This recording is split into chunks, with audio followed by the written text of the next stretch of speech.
Look at that.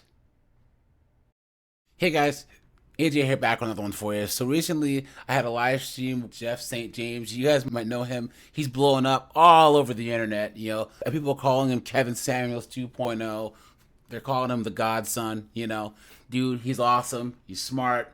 Man, he has these 304s in check, But guys, he released a video recently and he defines the Marxist Matriarchy, right? Which is an awesome term, right? Guys, he's going to get a round of applause for that. I mean, that is a great term.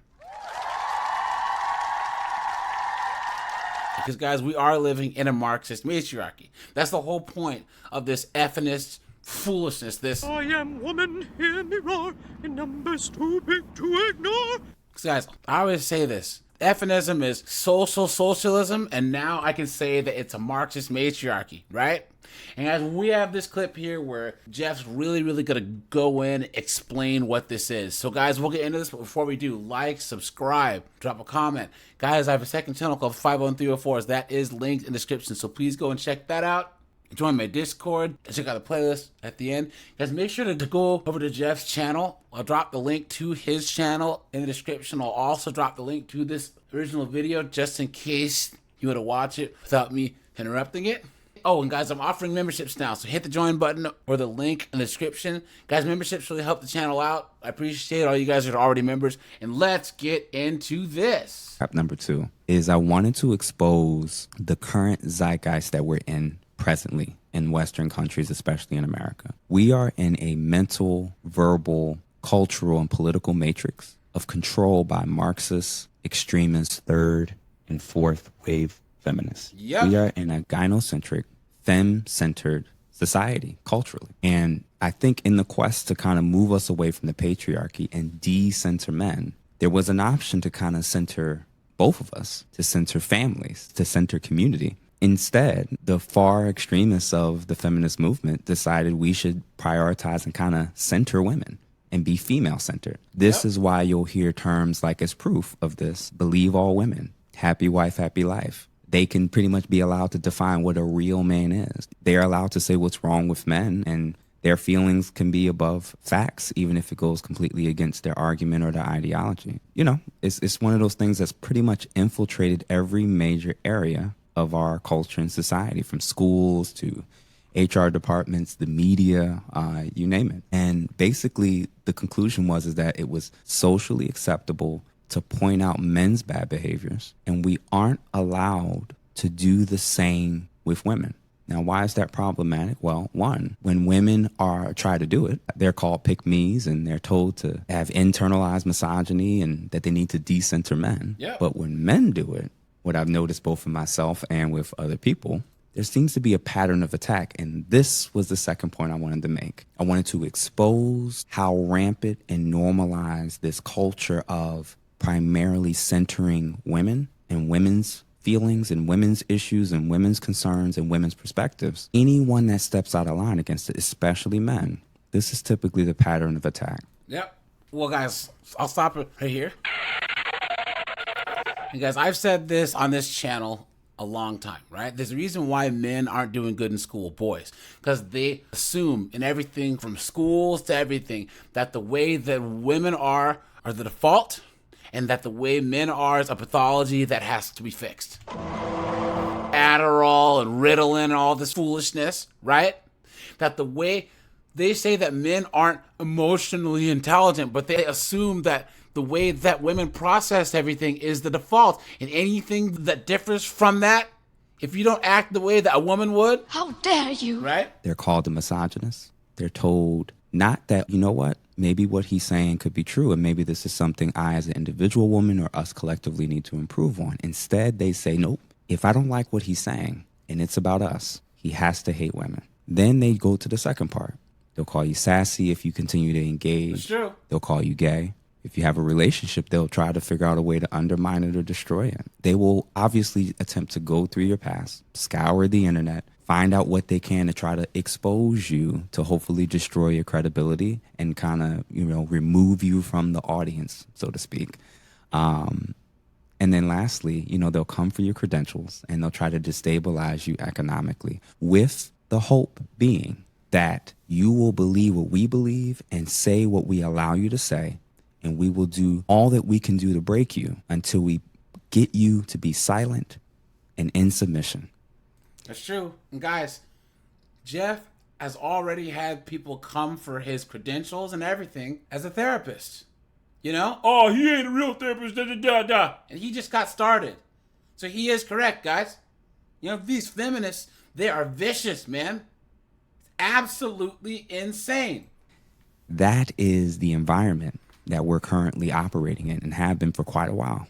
When it comes to men speaking out about dating, relationships, and general habits that's happening in the culture, not when I say something about men, only when I say something about women. Yep. But number 3, and this is the one that I think probably hits home the most. I wanted to do a social experiment by kind of throwing some of these things out there during these podcasts. And I had an hypothesis that there was a rampant, very normalized, just distaste and hatred and lack of care for men and men's issues. I think based on everything we've been seeing online and a lot of these comments, I think my point has been proven. And he is correct, guys, right? Once again, let's give him a round of applause. Yep, he showed the misandry. He showed that these 304s just don't give a damn about us, right? And any time that we try and say anything, guys, right? I'ma kill your bitch ass, bitch! Clown world. And I know this because with everything I just said so far, most of you men and women would acknowledge in 2025, everybody knows what the term is for a strong hatred and distaste for women. Misogyny, or being a misogynist. Fortunately, a lot of people did not hear and or find out what the equivalent was for having a strong hatred and distaste for men. That's called being a misandrist or misandry. The fact that you didn't know or the fact that you just found out is proof that we've actually been functionally, culturally in an environment where 1/2 of the population has been above reproach and the other half are the only ones that's seen as sinners. So with this... There you go. Lies told, guys? Nope. Truth bombs, right?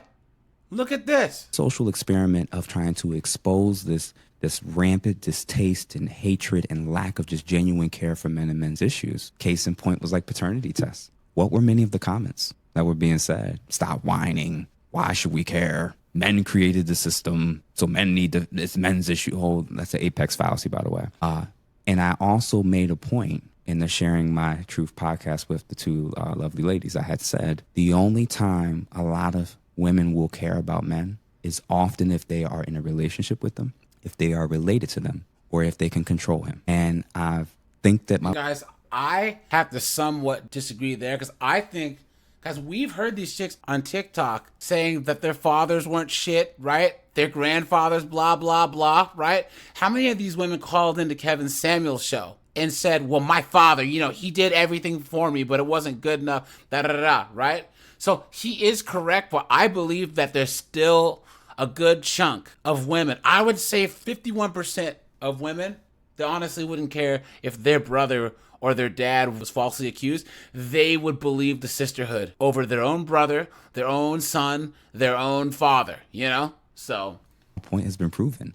They expose themselves when we bring up something or anything that is a benefit to women at the expense of men, and they will not and won't want it to ever change. Maya Angelou, when she said, when someone shows you who they are, you need to believe them the first time. Now, when I use the terms like feminists and third and fourth wave feminists, that actually includes both men and women, because there are male feminists, by the way. I see those individuals, those that are on the farthest extremes of only being able to see good in one sex and not the other, not being able to critically be open to critiquing both sides and seeing as both sides needing to bring something to the table to fix what's happening. We need to start labeling these people as loners. They are loud, obnoxious, narcissistic, entitled, and either rude and or ratchet. Male and female loners. I like that term because you guys know we have awfuls over here, the average white female urban leftist. So we have plenty of acronyms over here, But let's skip ahead a little bit. So here we go. and social interactions until they realize that there is value in terms of a perspectives from the other side. No, we don't need to just center men. Skip ahead a little bit. Here we go. Go and look at studies. Go and try to prove me wrong, or go and try to prove yourself wrong. So those are my 3 traps. And as you can see, based off of everything that's happened in the last 2 weeks, hook, line, and sinker, they fell for it. We exposed the Marxist matriarchy that we are living and experiencing as we speak. There it is, guys. Right? Marxist matriarchy. Let's go, man.